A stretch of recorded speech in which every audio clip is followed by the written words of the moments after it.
You know what? We're going to give it a little more dash of red wine. There you go. Just another little dash up on top. And just let it cook. Yee-haw! Don't that ever smell good? Now I'm going to put this on my website, PapaBooks.net. You go in there and you can check out this recipe. I'm going to put it in there so you can copy and paste it. And don't forget to check out the other books while you're there. I'm working on cookbook number 2 right now. That's how this show got started, was cooking with PapaTucks. And I want to point something out too. Don't you forget, when you're down to Stop and Shop, that's where I got everything. They're awesome store to shop at. They normally got a food pantry box out there. And that's what I'm all about, helping those hungry kids out there and them hungry families. You see that food pantry box out there, don't be afraid to throw something in there. You're feeding hungry kids. Hello, this is the United States. Let's take care of our hungry children in the United States. That's what we're all about. All right, we're cooking this up real nice. Smell that? Ooh-wee, I just had to do that. That smells awful good. Well, we'll get this up to a boil, and then we'll check that out and get that top on there nice and tight. Just like that. All right. Well, this is all coming up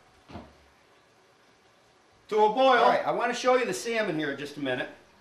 If I can do this without spilling it all over. I want you to remember this fish, basically of any sort, does not take long to cook. Now, I've got this thing cooking at 200. I'll probably turn it up to 250. It's bubbling up real nice. I mean, it's smelling delicious. I love salmon. I'm going to try to tip this so you can see it, but this is starting to cook up real nice. And look at, oh my God, does that ever smell good? And like I say, it does not take long to cook. Look at this. Look how that's cooking up. Now the lemon is basically steaming, you might say, on the top of that fish, and the flavors are just cooking right into this salmon. And it's, oh my God, what a flavor that's got right now. Let me get that top right back onto this. And I just want to stress the fact that fish does not take long to cook at all. This should be done in about 6 minutes. Okay, at 250, 200, 250. In fact, I'm going to turn that right back up to about 250. There you go. I'm going to turn that back up to 250. Now, as soon as these things are all done steaming, I'll show you that what it looks like. They'll be all done. They'll be nice and tender. You'll be able to stick a fork right in them. Your Brussels sprouts take a little bit longer to steam than the asparagus does because I got the bigger ones. The smaller ones will steam up faster. You can boil them too, but the steaming, they say, holds all the vitamins and nutritions into them. Very healthy. So this is a very healthy meal. And it's delicious. And this is actually really nice. Take a couple candles, put the tablecloth out on the table. Yee-haw! PapaTuck, put candles on the table for the wife. Put the candles out there, put the salmon out there, fix a wife up a real nice plate. Oh my God, salmon, rice pilaf, broccoli, asparagus, and a glass of red wine. You can't beat that. You can't beat that. That's what life's all about, and that's why we're here. So, and while we're here, take care of the food pantries. They need it. Especially in this economy. Things are really bad out there. Things are really bad out there. I can't even say enough about that. All right, these things are starting to steam up over here, and I'm not even going to take the top off. Let's just let them cook. And I'm not taking the top of this off again. I just want it to cook, and I'm going to check that in about maybe 3 minutes. Now, another thing with the Brussels sprouts and the asparagus is you can make a nice white cream sauce to put over the top of it while you're serving it. You can make a cheese sauce. You actually just take some, you can take some Velveeta cheese actually, put it into a pan, throw some milk in there, bring it up slowly, warm it up, and stir it, and stir it, and stir it to get nice and creamy.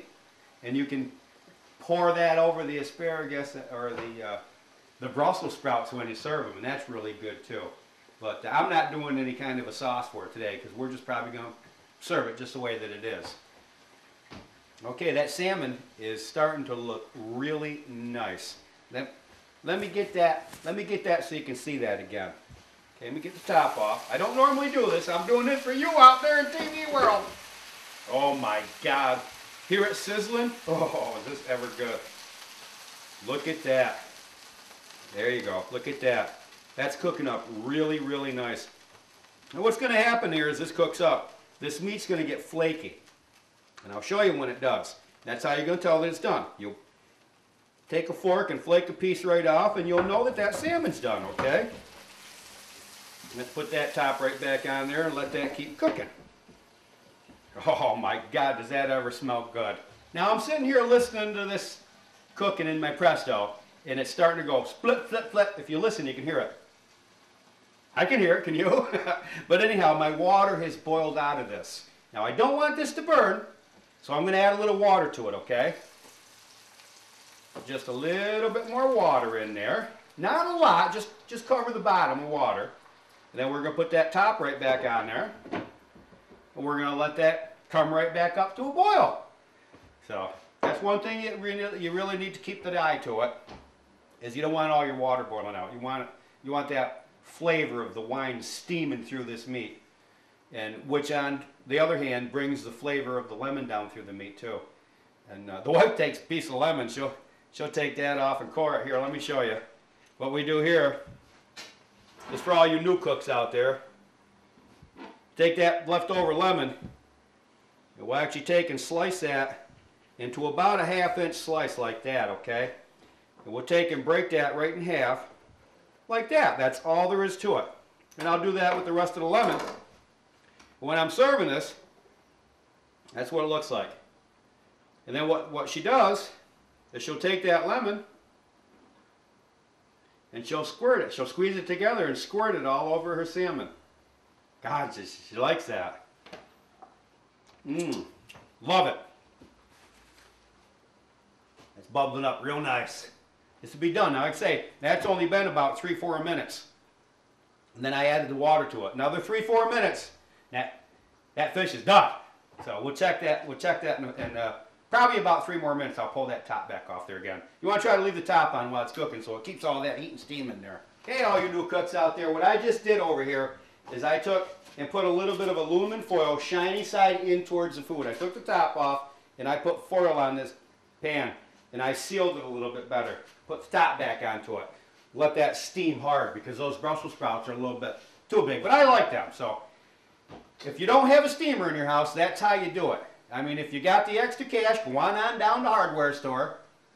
Here on island, probably Shirley's, they got a lot of stuff down there. You can pick up a nice steamer halfway decent, you know. But in this economy, you don't have a steamer in the house, aluminum foil does the trick. All right? So let's get back over here to this salmon a little bit. Let's just take a peek and see how much juice we got in the bottom of this Presto. Oh yeah, look at that. Oh my God, is that ever looking good. I gotta show you. I gotta show you. Yee-haw! This is gonna be good with that rice pilaf. Look at that. Easy. Look at that cooking up. Within 2 minutes, I'm thinking this will be done. I want to get the top right back on there. This is a very, very, very nice fillet. Love it. Love it. All right. I want to show you a little secret. Now, the rice pilaf was done earlier, and it's starting to cool. It's starting to cool off, okay? What we're going to do is we're going to take a skillet. We're going to put a little water in the bottom of this pan. Just about like that. Just about like that, okay? I'm going to take this rice pilaf, and we're going to put it right in here like this. Okay? Leaving the handle over here, leaving the top on it. What we're going to do is put this on the stove, bring this water up to a boil, and then turn it down so it's simmering so that that water's hot. What this does is it keeps the rice pilaf, or mashed potatoes, you might say too. You can do this with mashed potatoes, especially when you're having guests over, and you can keep your mashed potatoes warm for a long time without burning them. And that's the point of this. I can keep this rice pilaf warm in this pan right here without burning the pilaf on the bottom. So we'll just take this right over, and we'll turn it right on to a high heat and bring that water up, get it warmed right up.